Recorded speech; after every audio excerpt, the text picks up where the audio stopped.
Back to our channel. So today in this video we are going to discuss about how to manage business bank accounts efficiently. So without wasting much of our time, let's get straight into the video. So to manage multiple bank accounts efficiently, you need to define a clear purpose for each account, such as operations, payroll, or taxes.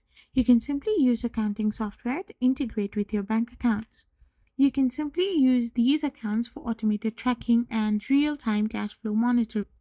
Regularly review your account balances and set up transaction alerts and reconcile all accounts to prevent errors and detect fraud.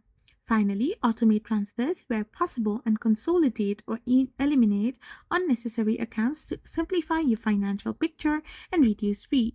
You can simply define the purpose. You can then leverage technology, monitor and reconcile, then optimize and simplify. So this is how you can simply do it. I hope you found this video helpful. So don't forget to hit that subscribe button and do give us a thumbs up. We will be back again with more informative videos. Thank you for watching and stay tuned for our next video.